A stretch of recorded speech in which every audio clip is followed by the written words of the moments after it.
জয় শ্রীকৃষ্ণ। রাধে রাধে। নমস্কার। আজ আমরা আলোচনা করব ইন্দিরা একাদশীর ব্রত ও মাহাত্ম্য সম্পর্কে।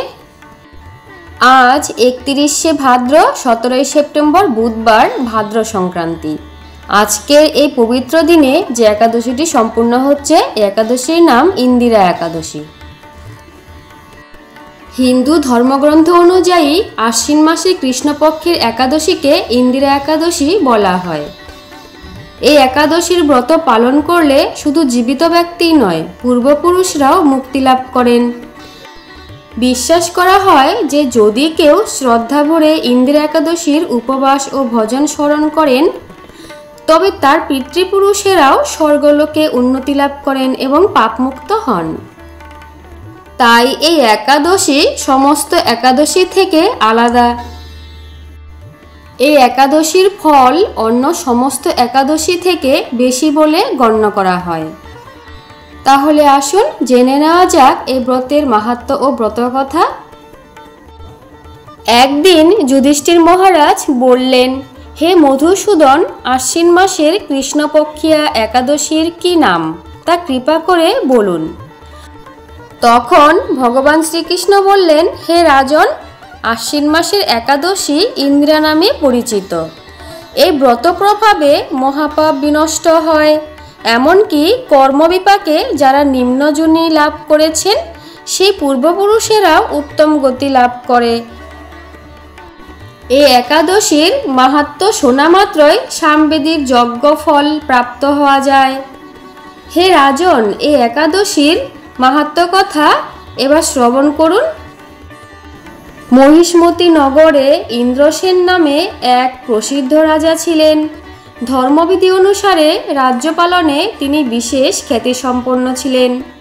তার বিপুল ধনসম্পত্তি ছিল। পুত্র পৌত্রাদি সহ তিনি সুখে রাজ্য পরিচালনা করতেন। বিষ্ণুভক্তিপরায়ণা সেই রাজা নিরন্তর শ্রী গোবিন্দ নাম গানে মগ্ন থাকতেন।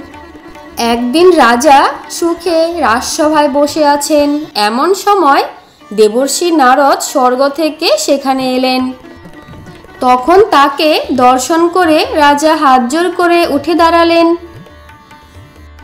দণ্ডবোধ প্রণাম করে মুনিকে আসন পদ্ম অর্ঘ্য দিয়ে পূজা নিবেদন করলেন। তারপর বললেন, হে মুনিবর, আপনার দর্শন মাত্র আমার যাবতীয় যজ্ঞফল লাভ হয়েছে। এখন আপনার আগমনের কারণ জানিয়ে আমাকে কৃতার্থ করুন। দেবর্ষি নারদ তখন বললেন, হে মহারাজ, অতি বিস্ময়কর এক কথা শ্রবণ করুন। আমি এক সময়ে যমলোকে গিয়েছিলাম। সেখানে যমরাজের সভায় বহু পুণ্যকারী আপনার পিতাকে দেখলাম। ব্রতভঙ্গ পাপে তাকে সেখানে যেতে হয়েছে।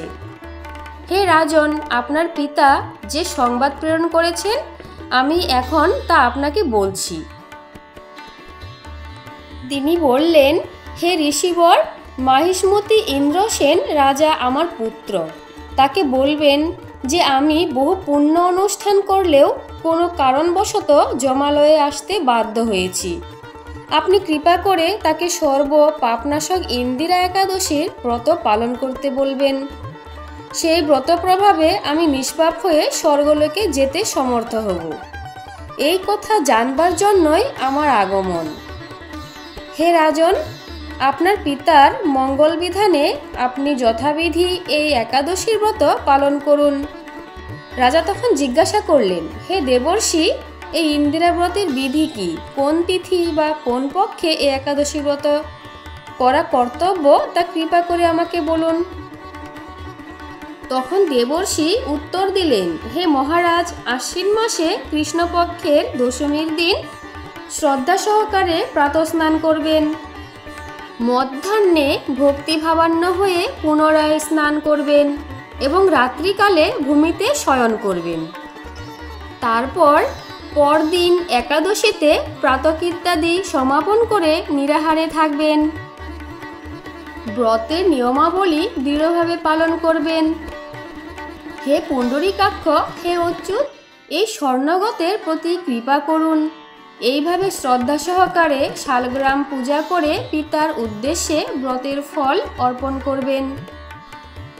দ্বাদশীর দিন সকালে ভক্তিভরে শ্রী গোবিন্দের পূজা করে ব্রাহ্মণ বা দুস্থ মানুষদের ভোজন করিয়ে অবশেষে নিজে সেই মহাপ্রসাদ গ্রহণ করবেন। হে রাজন, বিধি অনুসারে শ্রী হরি এবং ভক্তদের অর্চন করলে আপনার পিতৃবর্গ মুক্তিলাভ করে শীঘ্রই বৈকুণ্ঠ গমন করবেন। আর তখন রাজাকে এই উপদেশ দিয়ে দেবর্ষি নারদ সেই স্থান প্রস্থান করলেন। রাজা ইন্দ্রসেন মুনিবরের উপদেশ অনুসারে পুত্র পরিজন সহ ভক্তি সহকারে এই ইন্দিরা একাদশীর ব্রত অনুষ্ঠান পালন করলেন।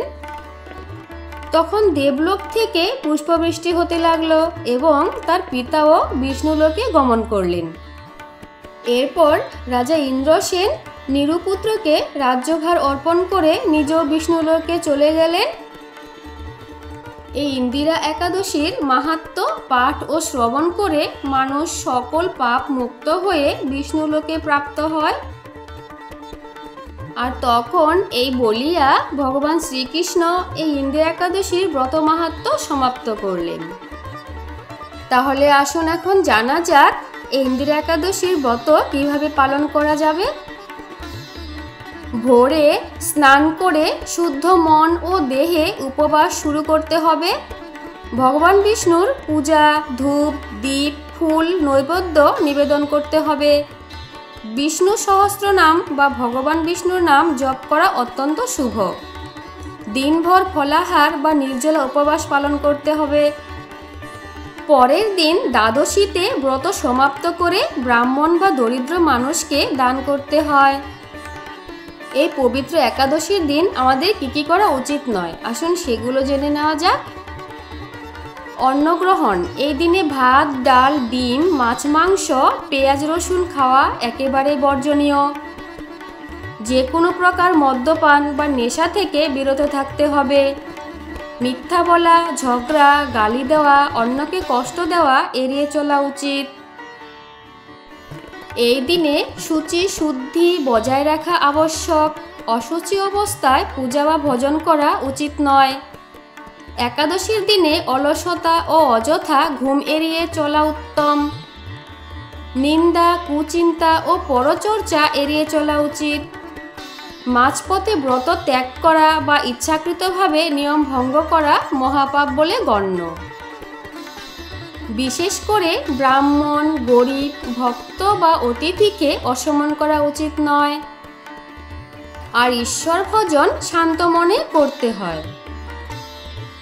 এই পবিত্র ইন্দিরা একাদশীর ব্রত আমাদের জীবনে শান্তি, সমৃদ্ধি ও মুক্তির পথ দেখায়।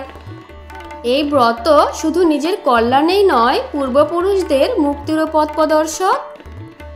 তাহলে আসুন এখন জেনে নেওয়া যাক এই পবিত্র একাদশী কখন শুরু এবং কখন শেষ, আর এই পবিত্র একাদশীর পালনের সঠিক সময়।